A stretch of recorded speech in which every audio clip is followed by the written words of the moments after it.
Good afternoon, ladies and gentlemen, and welcome to the News Behind the News with Ralph Cantav on Mix 94.7 FM, and I hope that you guys had a blessed weekend. Today, I am extremely happy to have the gentleman who's here in front of me. It is indeed an honor to be speaking to a legend, and that legend is Mr. Timothie King Timo van Heyningen. Yes, sir. Good afternoon to you, sir. How you doing? Thanks for being on the program. It's a blessing, man. Cool. I was told by one of my colleagues I was lucky to get you because you're usually up and down. You're very lucky. Trust me, you're very lucky. You're blessed, not lucky. Yes, indeed. Well, I definitely declare I'm blessed, man. And even as we spoke off here, I'm a young old soul in a sense of, I listen to Calypso. I love history, love to read, etc. And I enjoy being in the presence of persons like you who have a lot of great experience and stories and stuff. And I'm glad that we're able to share that with the island for those who know, but also those who may not know, which is really the key to inform people. So with that, I have you introduce yourself and tell us a bit about yourself in terms of, growing up in St. Martin and then we get into the music and everything else. Well, like everyone know, I'm Timothie Rene van Heyningen Jr.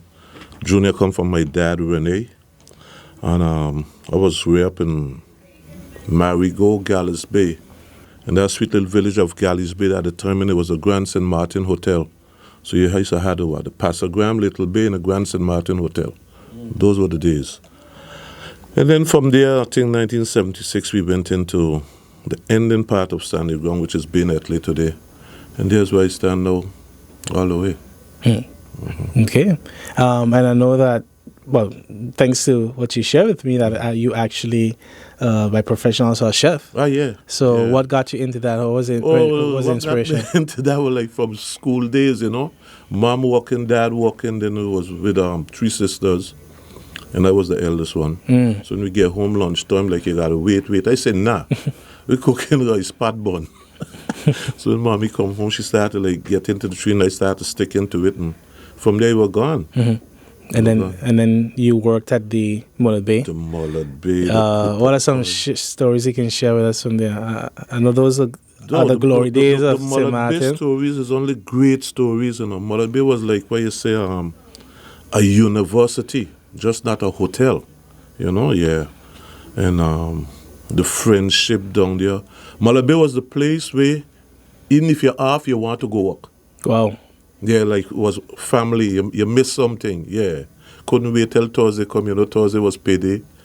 That was the little thing. Then you wait on the tip pool.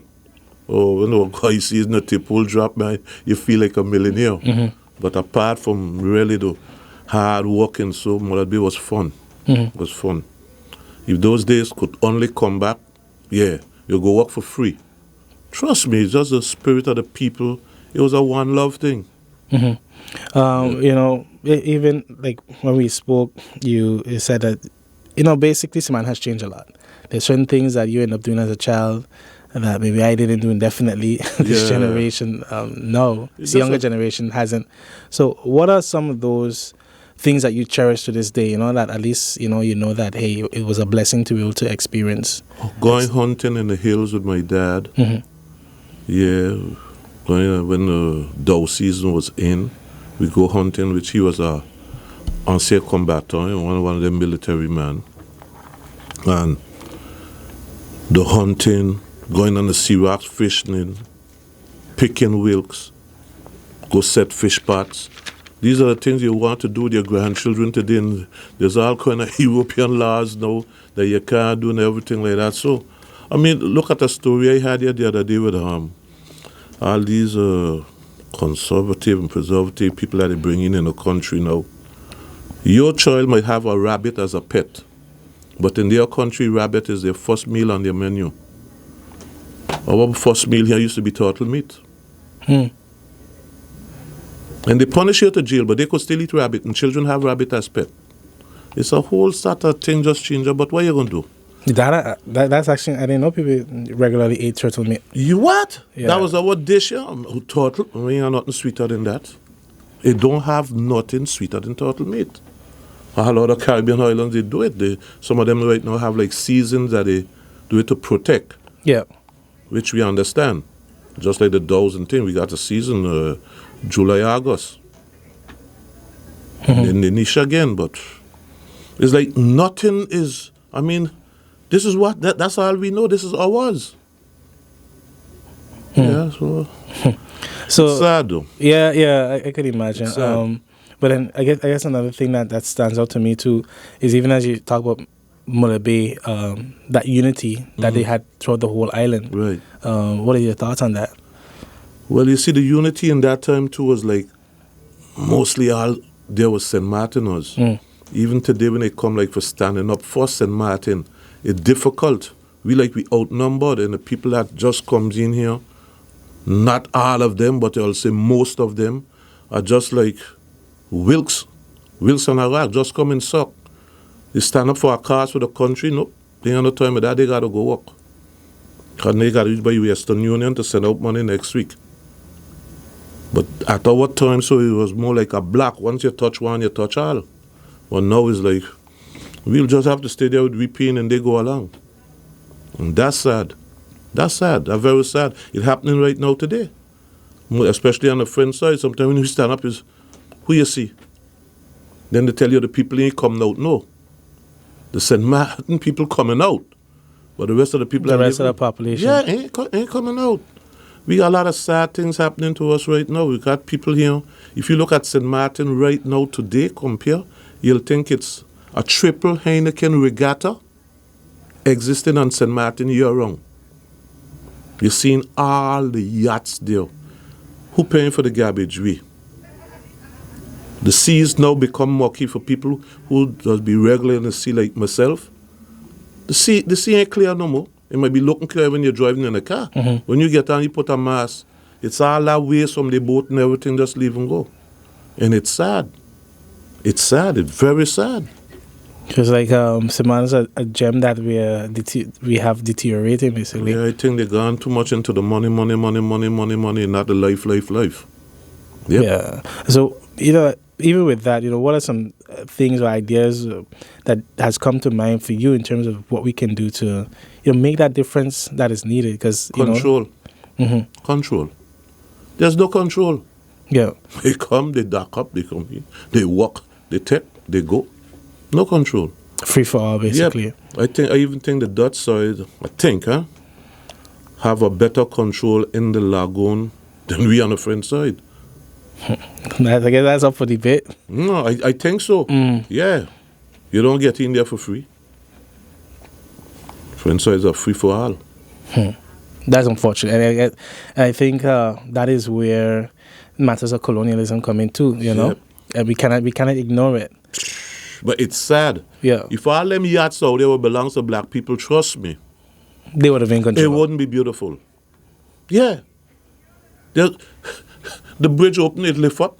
Boat goes out in the morning, go way down where it's going. Stay out the next night, come back in the next day and come in. No control. None. But like I say, if all them was black people boat, definitely. No ifs and buts about that. Straight up. Wow. Well, that's definitely something to look into. But, and so even as you share your take on these things, I know that throughout your career, you've utilized, social commentary and different stuff in your music. But at the same time, you also make upbeat, lively music, which I think is awesome.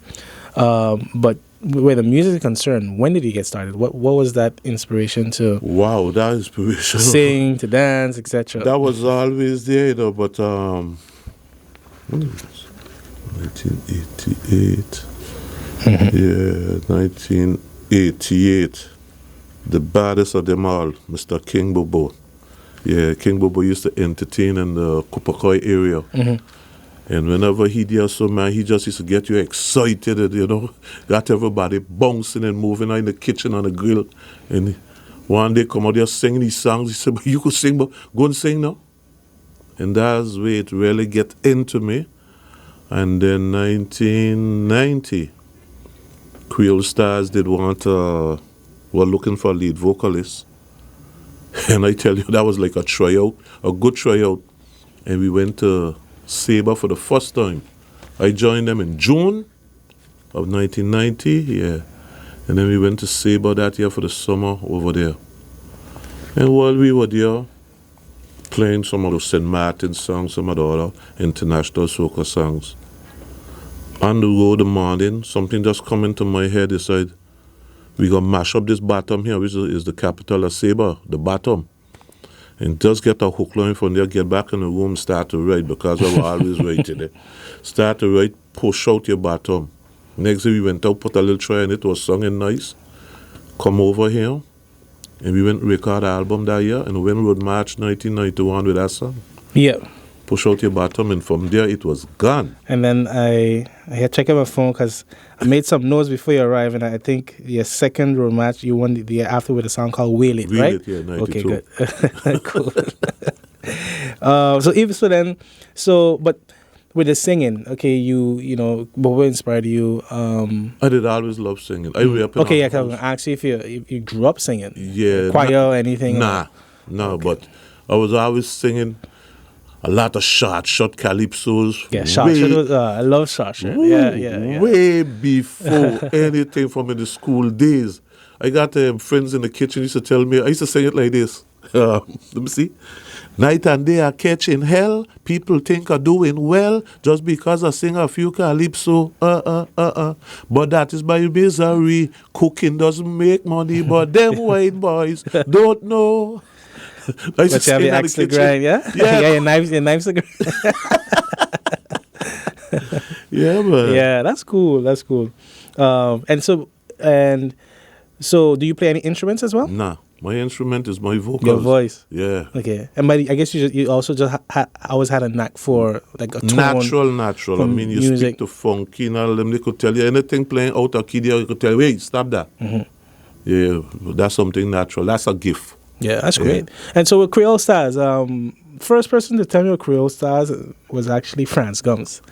At the time, I met with him and he showed me an old record. Wow. And he asked if I knew. I was like, I don't know. I never heard of them. He was like, you don't know the Creole Stars? I was like, no, sorry. And then, came to find out. So who were some of the members of that band? And at the time, they also tell us like the reputation of Creole Stars. What was it like back in those days? Oh, Creole Stars were genius. No Creole Stars on the road, there's no Carnival. Period. Yeah, Creole Stars were like the mass band, and at that time too, you had your lead vocalist. But like I said, that time was like a one love thing. The same band will back up Cat on the road, Greg, Mighty Greg, Bobo, and we just go on. And some of the members, and that was at that time with me was Eve Marco. He worked with the ambulance services. Okay. EMS to that. Yeah. Okay. Yeah. Mm-hmm. Eve, Sasa. What's Sasa name again? Hazel. Glenn Hazel. Okay. Yeah, Sasa. We had Steve on trumpet, Sasa on trombone, Eve on trombone. We had Steve Gums? No, this is Steve. He originally from St. Kitts, but he lived here with us long now. Oh, okay. Yeah, he used to play at Sherry's Cafe with Ramon. Okay. We had Hector Peters from up on the harbor, Boy, which you call Boy. We had a deceased there, Chapel. He's the man that used to do all the delivering for Van James. He used to play guitar. We had Spoony, engineer. Fiume, one of the greatest bass bands ever passed through. Yeah, basses now become the Fiume. Who we had again? Mikey Hodge. Yeah. Mm-hmm. He was on keyboards. Yeah, all the Creole Stars. That was it. That was a winning team, basically. Yeah. That was a winning team. Cool. And so, when you write, what is your process like? Do you also compose? Or is it that you write with a rhythm in mind, a melody in mind? Okay. That's one of my strong points, yo. Not to write down and then think about how to fit it in. Gotcha. From the time she don't start to bend curve, like curve balls coming. Mm-hmm. Yeah. Gotcha. And so, even with writing, I listen to some of your songs, and even some with some of them, even just the headlines, it's very creative. Mm-hmm. Fernando Clark, he basically told me that you're the king of the double entendre. Well, let's try. So, with that, do you look up literary devices, or was it purely natural? Like, what is what goes into, like, do you do some reading up when you write a song as well, or is it just really just let it flow? No, I used to do that before. Okay. Before. Yeah, I had one of those dictionary there. Suja Rev did give me that dictionary in 1993. Wow. Yeah. That sounds like Suja, though. Yeah. give you a book. Suja Rev had given me that dictionary in 1993, yeah. And I used to go into that now and then. Yeah, when I don't want to repeat the same word, just a common word and find another word that means the same thing. Yeah. Gotcha. Later. Okay, that's pretty cool. Now, of course, you talk about Carnival and the impact Creole Stars had on that. What for you, what made Carnival so special? And when you think back on all those festive moments, what stood out to you? What stands out to you to this day? Wow, you're talking about Carnival in general, just the Carnival. Yeah. What stand out the most? Wow, that like answering a political question there. Really? Yeah, because what stand out to me was to have plenty more harmony back in the days as far as where the president and those that was in control of Carnival, to like they was just standing there as the head of the body, but willing to make everything work in the benefit of the people. Okay. That don't happen no more. It ain't straight up from me. That's my responsibility. It ain't no Carnival no more. Change the name. They don't know the meaning of Carnival, and they just think. Carnival first started by being freedom. And today Carnival is like a sanction. So where's the freedom? Yeah, can you detail that more? Sanction in what way? Sanction as far as prices. This is a time for you to celebrate. Let's celebrate. If you want to bring up your price after Carnival, you do whatever concert you want, whatever summer, what you want. Name it whatever you want to name it. And that's the choice of anyone to go in and pay the price that they want to go to. That's how I stay. You can't come tell me about roots and culture, and then you just come take over, and then everything come now like a society thing. Nah. It ain't there, it's that. So it ain't no Carnival. Change that. Change it. Gotcha. Yeah. Gotcha. It's your time for freedom, and you still can't go to enjoy it. Carnival used to, and then the booths. The booths used to be set up for those really that, out there between us that probably didn't have a straight 9 to 5.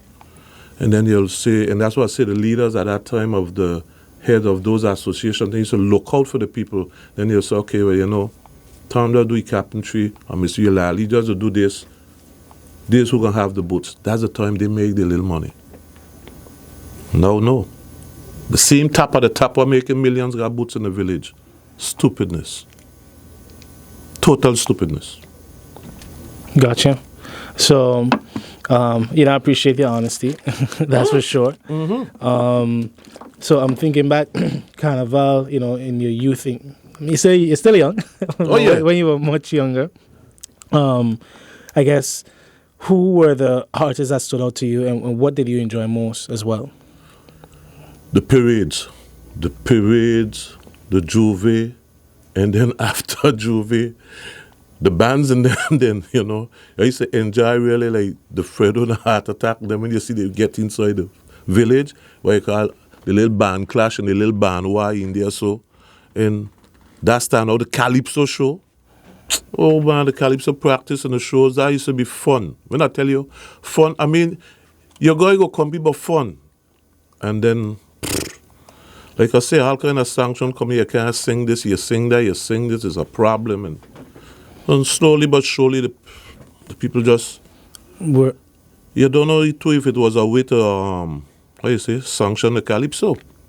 Yeah, because Calypso powerful, It is. powerful. And throughout the region, Calypso is a very powerful tool. Yep. So if you find you're getting too much blows, you find a way like, I break them down. But somebody got to carry the news. I don't remember the time when this took place. I'm not sure who's the artist it was revolved around, but I just remember someone mentioning to me that there was a time when somebody wrote a song, and I think Michael Ferry took the person to court. No, that was with me, but he didn't take it to court. Oh, was it you? Yeah, that was Vicks. Ah. Yeah. And I up to this day, I want to know if Vicks isn't good for cough and for cold. And they also forget that it's good for fucking congestion. So, we banned the song. Oh, wow. Yeah. I didn't know who he was because, I tried to find out, that song was gone from the day it hit the radio. It was gone. That was supposed to be road match. Clean, clean, clean. Yeah, we had a lot of protests that year, man. What year was that? 94. Wow, I wasn't even born yet. Yeah, that was 94. Wow. That was 1994. Mm-hmm. And well, I guess can you give some more backstory? So, like in terms of the idea of the song, and why was it banned? Or well, they claim to say that I was using obscene language in the song by saying Vicks is good for cough and Vicks is good for cold.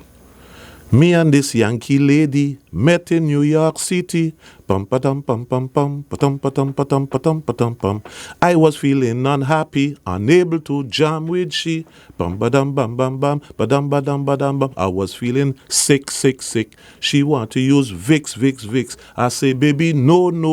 This Vicks only good for when someone have a bad cough. So then I start to back off, and this is what the lady said. Dabadabadam. She tell me for cool. I tell she for cough. She tell me for cold. I tell she for cough. Vicks is for cough. Vicks is for cold. If you got it cold, make sure rub with Vicks. And then they ban me for licks. Wow. And then they had me so mad that the following year now, things just fall sweet. The following year they plan to change the Juve route. And that's the first time too, 94 is when they decided to put Juve route coming through Soccer Garden. Mm-hmm. And boy, it couldn't have been penned better. Yes, because you wrote a song called Soccer Garden. But you had to hear the first lyrics in the introduction of the song. Okay. Since you banned me, 94. Uh-huh. So if you think I'm singing reckless, ba-da-da-da, well, my friends, I didn't care less. Bada, I'm gonna have the place in a mess with a sudden change of address. We have people from French Quarter want to go and live Dutch Quarter. People from Garden of Eden say they want to go Soccer Garden. I'm the postman, not a gendarme. On a special mission, strict orders from the names I going to mention, making my delivery. Cause the only postman that she trusts is me. I going straight up there to Soccer Garden. Josiane begging me to come Soccer Garden. Joycey begged me twice, deliver Soccer Garden. But not me tonight, ain't going Soccer Garden. Juve morning. Yes, I in the garden. He poked the bear, basically. Yeah. No, you're right, though. And from there, everything just stay cool and behave. Everybody hold the place. I like his style, man.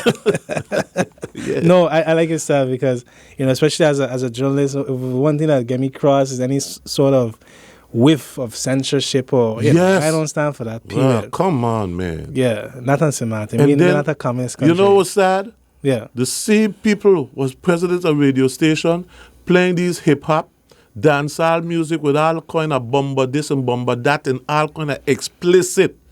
And you watch them people walking in the church. Hey, man, that time, what? I was blue. Well, because then, as you mentioned that, again, you wrote a song called Hypocrite. Yes, sir. How did that go? The living with God and serving the devil. I say that is wrong. Going to church at night. That was his problem. Bubu jam at night and church again in the morning. I say that is wrong. In a backseat balling out, oh God, I come in. hypocrites, come on. Yeah, man. No, how it goes really is the fact that artists, speak to life, to culture in times of trouble, even revolution. People lean on the artists. When you look at the civil rights movement, the Black Power movement, artists played a pivotal role. So I look at it even here at St. Martin. We may not have had wild revolutions, whatever, but we've had moments where we had to challenge the status quo. Yes. And even like with Calypso, especially songs that you're right, you have to challenge any form of control, right? Undue control, put it like that. Exactly. Yeah. So we're going to take a quick break and we'll be right back. Good. All right, welcome back, everyone. You're tuned into the news, Behind the News with Ralph Contav on Mix 94.7 FM. And this afternoon, I'm joined with King Timo. Honestly, you kind of caught me off guard because I didn't know. I didn't know it was you. To let you know, I spoke to Fernando Clark. He told me he know you a long time, and do my little background so I can kind of come in with questions. But I didn't ask him. Well, I didn't ask him about the situation. I didn't think it was you. Yeah. So honestly, as he brought it up to me, as far as in a sense having a song banned, that is what about freedom of speech? That's what I'm thinking about. Again, but all part of history, right? You learn and you move on from it.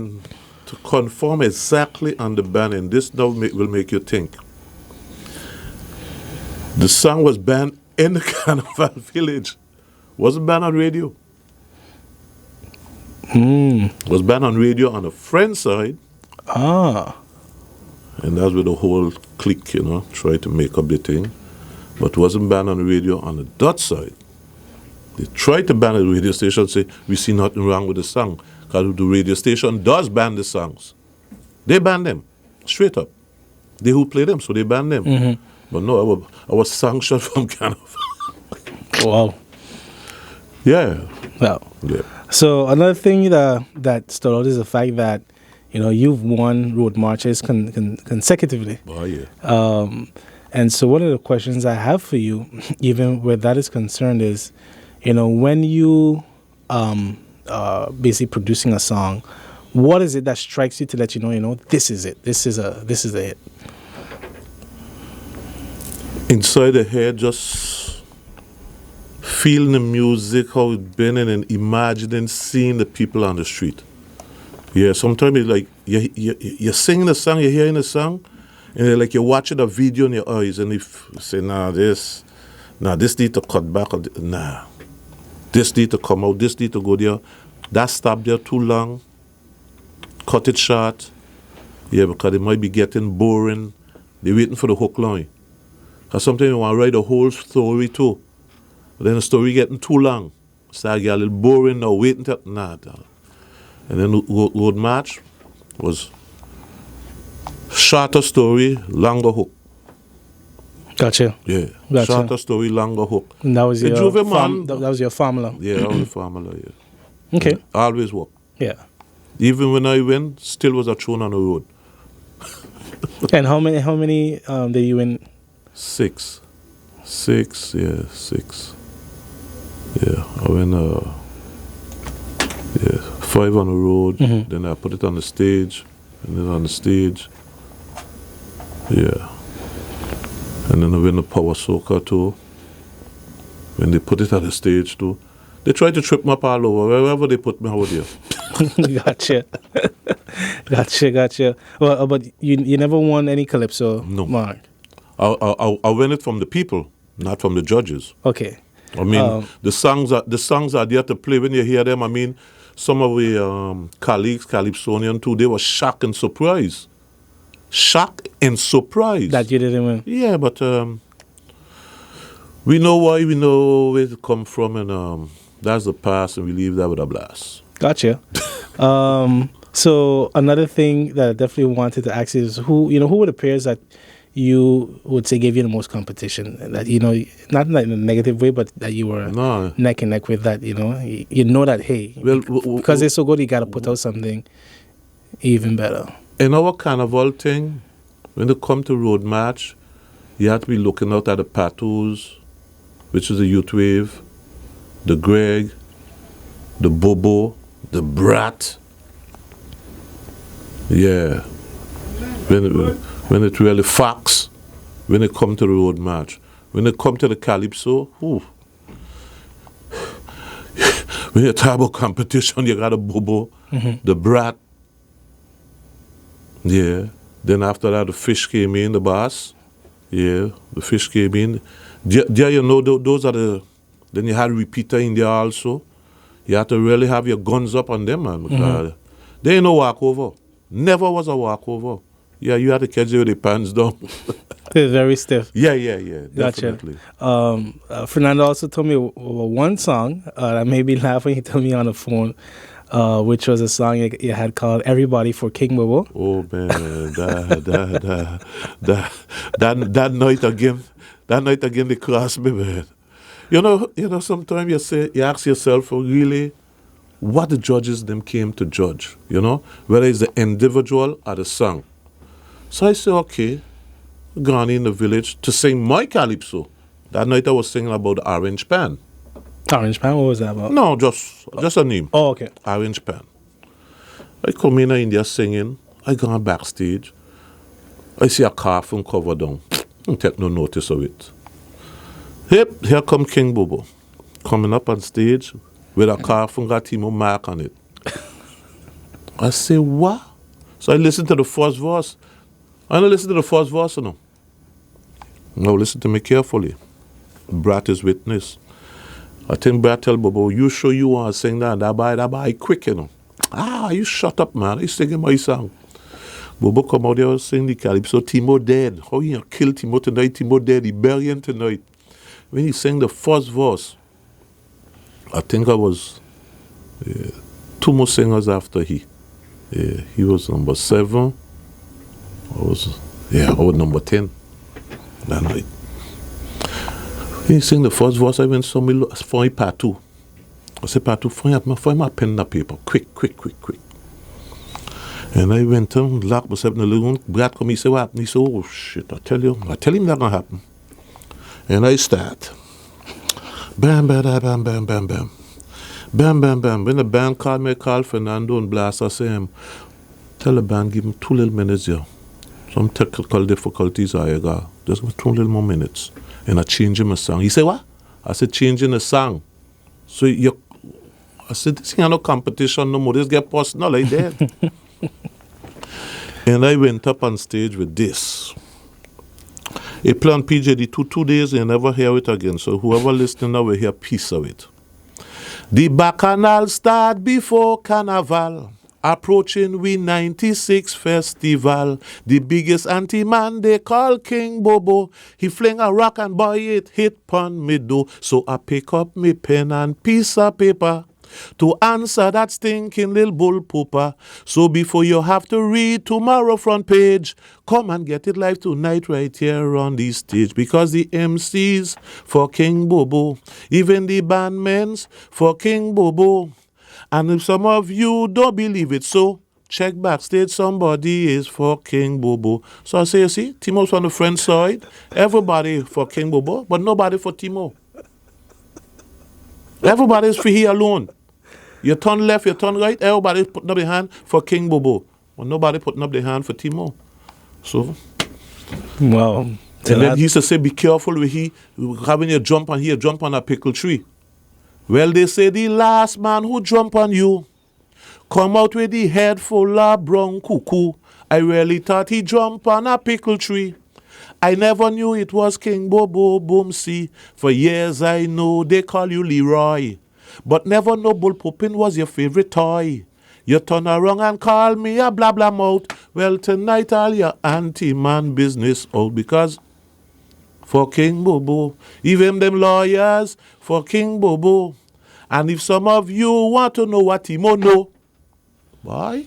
The crowd went crazy. I could imagine. Tell us why you know. At that time, Michael Ferry was president of the committee. They say Michael Ferry for King Bobo. And let me tell you, the village have never been that village ever since that night. Wow.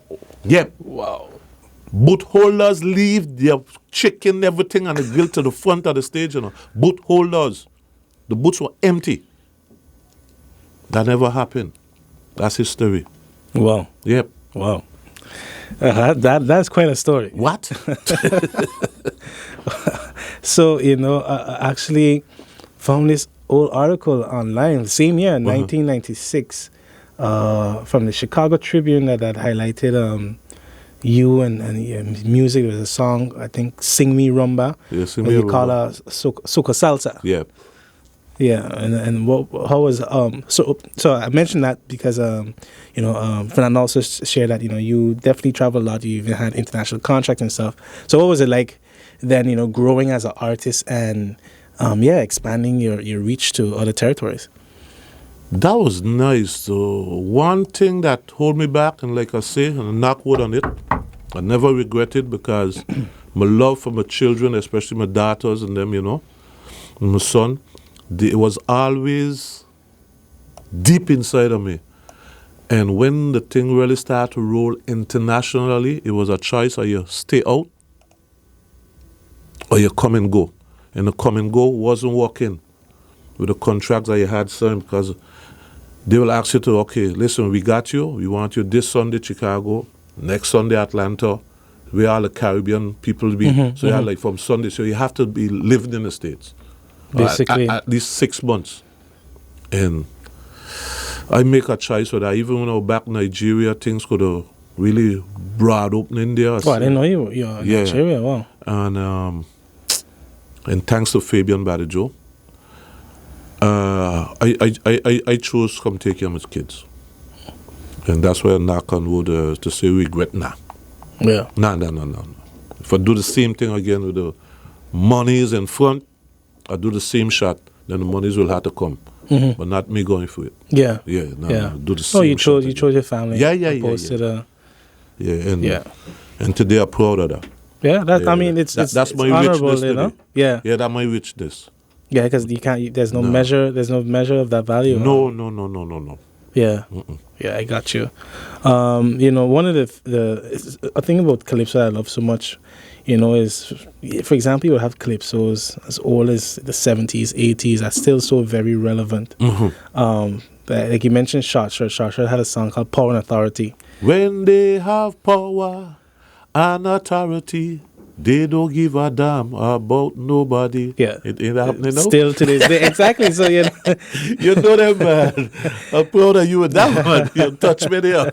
Yeah, it's still so relevant. And one of those relevant songs. You speak about my kids. You see my eyes? Yeah. Not for you, man. Yeah. You make me speak. How many do you have, man? 6 of them. 5 girls, 1 boy. Wow. Your boy was last or first? No, the first. Okay, so I know that was... that king too.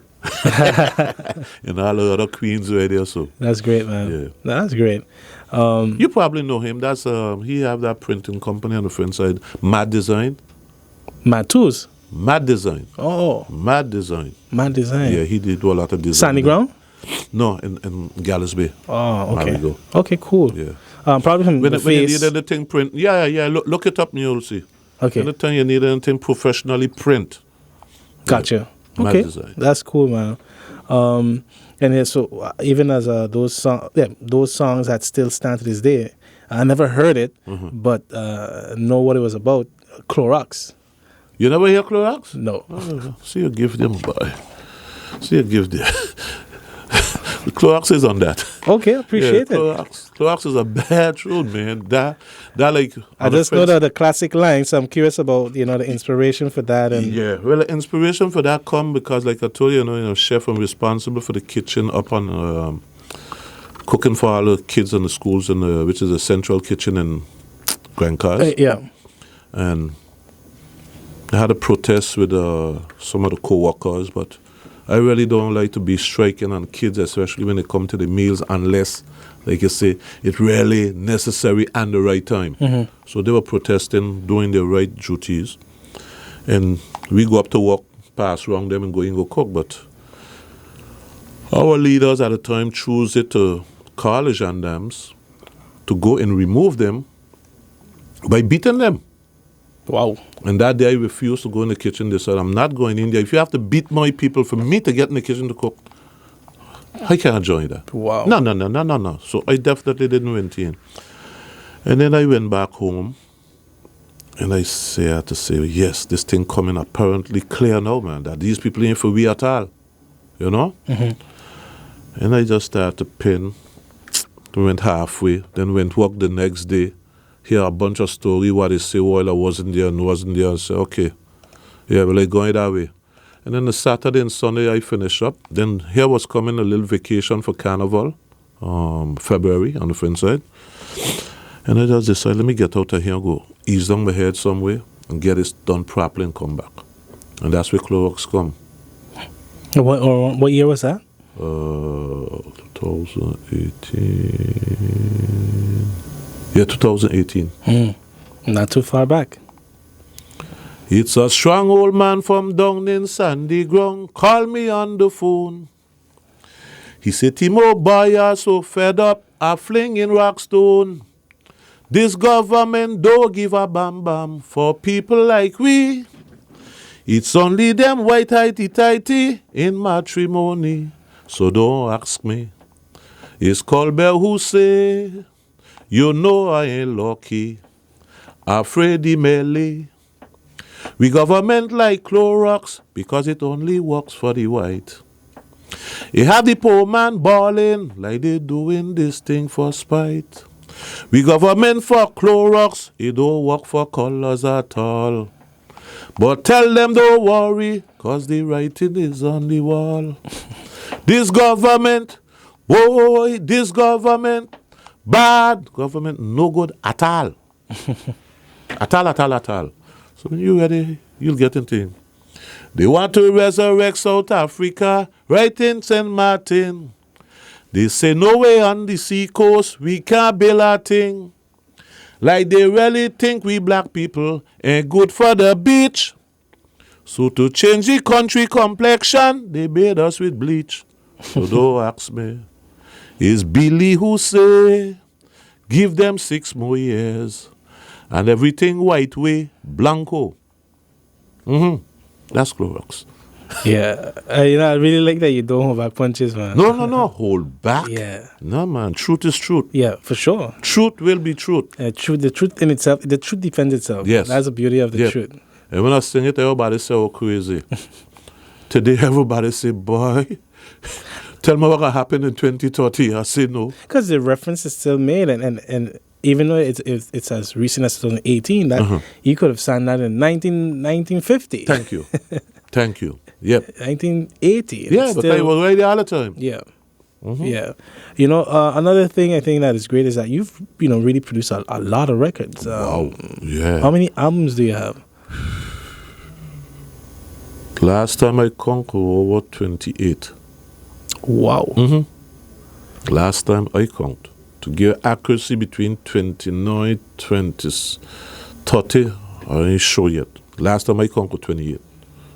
Yeah. And you would say you definitely still have it in you to keep on going, keep on writing. So we got some bullets coming this year, man. Oh, well, this is a perfect year. We got some bullets coming. And trust me, they're easy.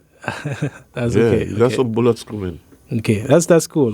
That's really great because I think another thing that stands out is that you also produce Christmas albums. Yeah. Christmas is something, no matter your belief, it's a time where, we have a lot of fun and a lot of cultural elements to it too. Yeah. So I think, your Christmas songs definitely dominate Martin. And like we say again, like how things changed when we started out in the beginning. And that's why Christmas getting me, because I grew up around a family. And families, when Christmas time will come, it's like some people say, man, you're waiting for God to come. It's like, whoa, food here, food there from everybody, sharing, everybody. You couldn't wait. Today now to find a youth out of St. Martin to come and take back up my mantle from where I live, come to celebrate Christmas. He can't feel it because, again, you're so sung, even to serenading. And who stop our serenading? Not our people ourselves. Because that's into us. So if I come from work and I go and sleep, now I hear serenade, I'm going to say, oh God, why Christmas really here for true? But then people fly in here, rent a piece of property, or buy a piece of property, and they complain about everything. Mosquito biting our culture, you light a little smoke and you chase with the mosquito. That's a problem to them.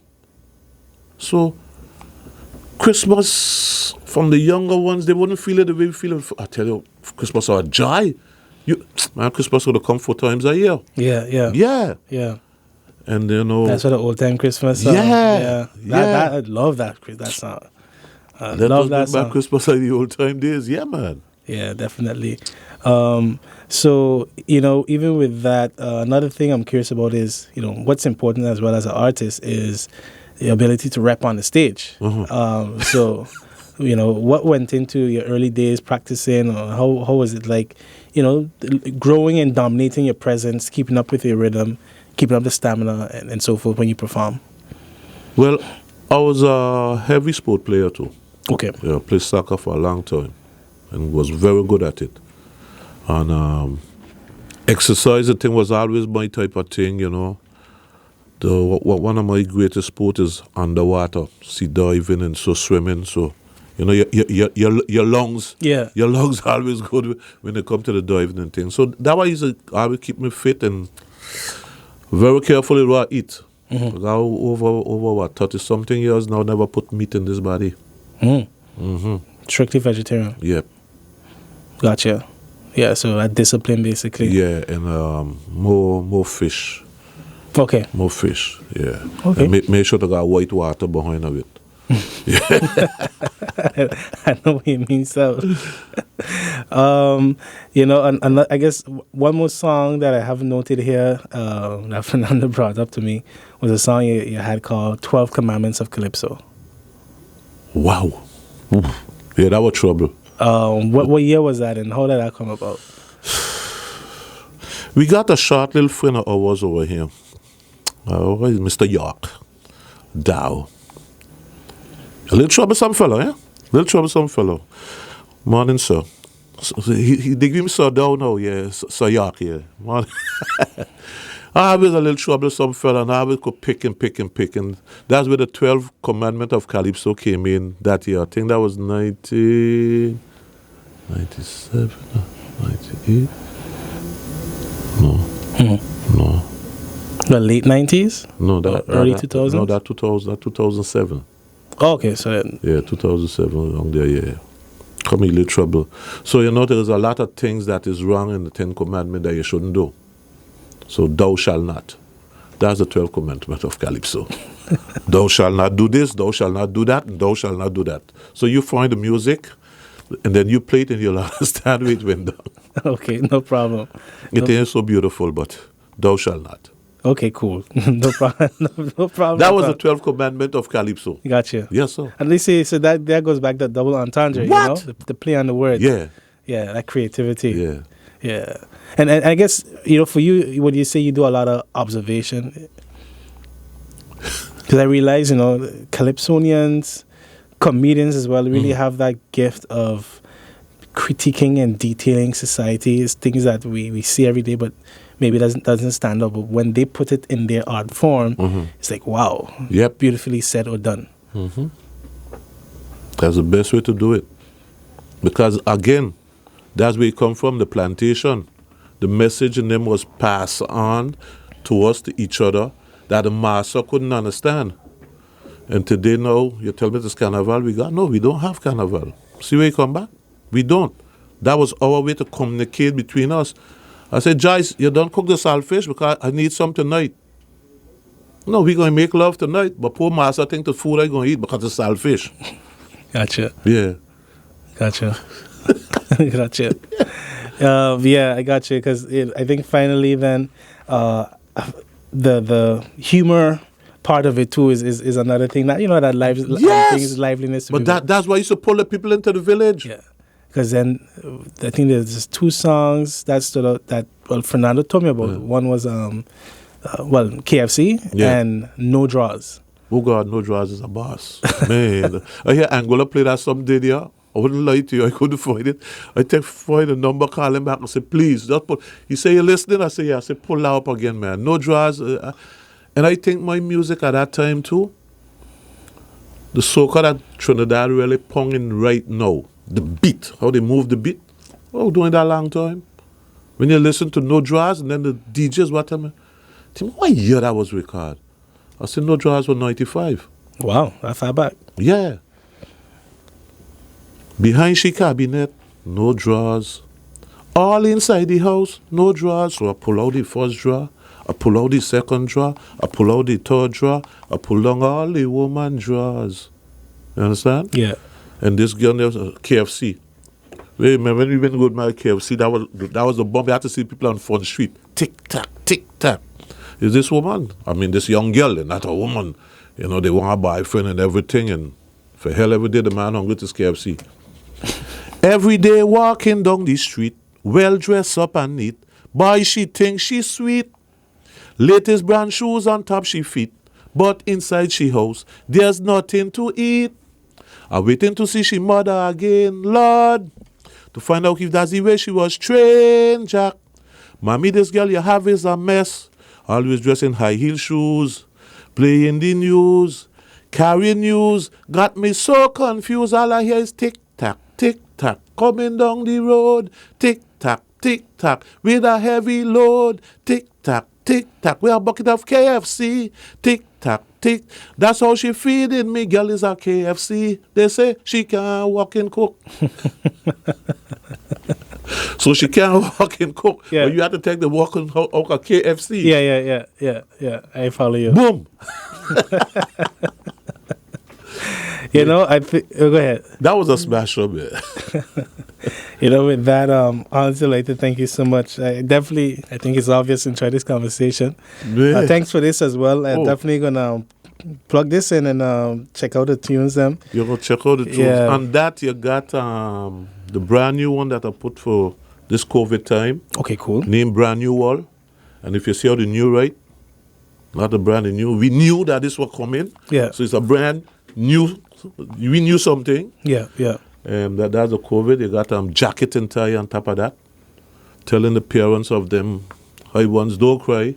Because the biggest thieves that we have in town is those with jacket and tie. Yeah. And then you got one of my zouk that is mashing up Miami and abroad now.